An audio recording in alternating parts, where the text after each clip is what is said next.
할렐루야. 오늘 하루를 주님께 드립니다. 사도신경으로 나의 신앙을 고백함으로 금일 첫 예배 시작합니다. 나는 전능하신 아버지 하나님, 천지의 창조주를 믿습니다. 나는 그의 유일하신 아들, 우리 주 예수 그리스도를 믿습니다. 그는 성령으로 잉태되어 동정녀 마리아에게서 나시고 본디오 빌라도에게 고난을 받아 십자가에 못 박혀 죽으시고 장사된 지 사흘 만에 죽은 자 가운데서 다시 살아나셨으며 하늘에 오르시어 전능하신 아버지 하나님 우편에 앉아 계시다가 거기로부터 살아있는 자와 죽은 자를 심판하러 오십니다. 나는 성령을 믿으며 거룩한 공교회와 성도의 교제와 죄를 용서받는 것과 몸의 부활과 영생을 믿습니다. 아멘. 주께서 가르쳐 주신 기도 드릴 때에 마음을 다하여 기도하시기 바랍니다. 하늘에 계신 우리 아버지, 아버지의 이름을 거룩하게 하시며 아버지의 나라가 오게 하시며 아버지의 뜻이 하늘에서와 같이 땅에서도 이루어지게 하소서. 오늘 우리에게 일용할 양식을 주시고 우리가 우리에게 잘못한 사람들을 용서하여 준 것 같이 우리 죄를 용서하여 주시고 우리를 시험에 빠지지 않게 하시고 악에서 구하소서. 나라와 권능과 영광이 영원히 아버지의 것입니다. 아멘.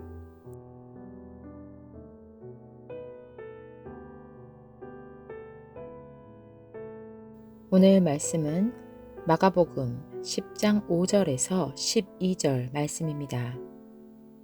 그러나 예수께서는 그들에게 말씀하셨다. 모세는 너희의 완악한 마음 때문에 이 계명을 써서 너희에게 준 것이다. 그러나 하나님께서는 창조 때로부터 사람을 남자와 여자로 만드셨다.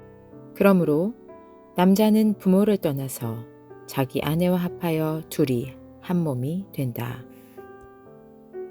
따라서 그들은 이제 둘이 아니라 한 몸이다. 그러므로 하나님이 짝지어 주신 것을 사람이 갈라놓아서는 안 된다. 집에 들어갔을 때에 제자들이 이 말씀을 두고 물었다. 예수께서 그들에게 말씀하셨다. 누구든지 아내를 버리고 다른 여자에게 장가드는 남자는 아내에게 간음을 범하는 것이요. 또 아내가 남편을 버리고 다른 남자와 결혼하면 그 여자는 간음하는 것이다.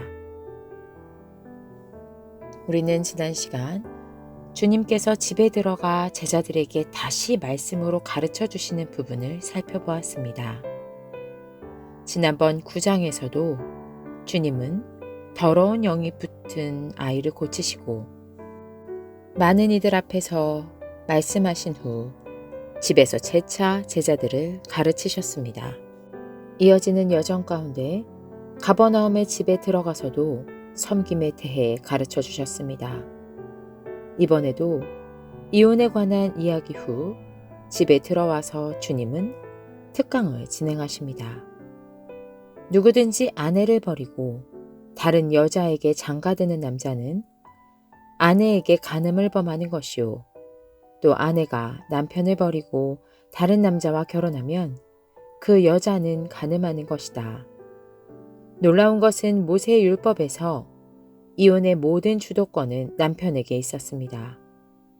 그런데 예수님의 가르침은 하나님이 짝지어 주신 하나됨을 기억하게 하셨었습니다. 이제 제자 그룹과의 심화 시간에서 주님은 남자와 여자에게 동등되게 권한을 주십니다.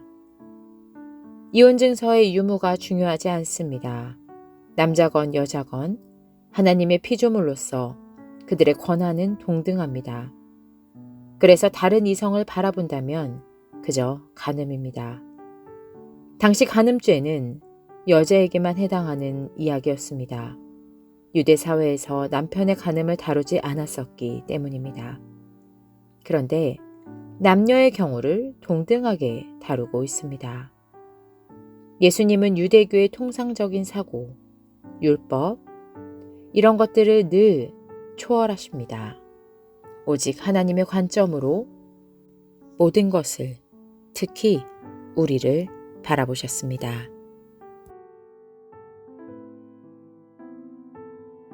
다 함께 기도드립니다. 하나님 아버지, 당시 여자와 아이는 인권이라는 것이 존재하지 않았습니다. 그래서 간음도 여자에게만 그 죄를 물을 수 있었습니다. 남편의 간음이라는 단어는 들어본 적이 없었습니다. 그런데 주님께서 남녀 상관없이 하나님께서 하나로 지으신 것을 가른다면 간음이고 죄임을 선포하십니다. 자신이 어떤 존재인지도 모르고 사는 그들에게 예수님은 하나님의 자녀라는 권위를 주시고 그에 합당한 권리를 누리게 하십니다. 그래서 책임이 따릅니다. 간음하지 말아야 합니다. 주님께서 하나로 지으신 것들을 가르지 말아야 합니다. 연합하고 하나 되어 화목해야 합니다. 주님, 기쁨으로 저희들의 책임을 감당하게 하여 주시옵소서. 예수 그리스도의 이름으로 기도드립니다. 아멘.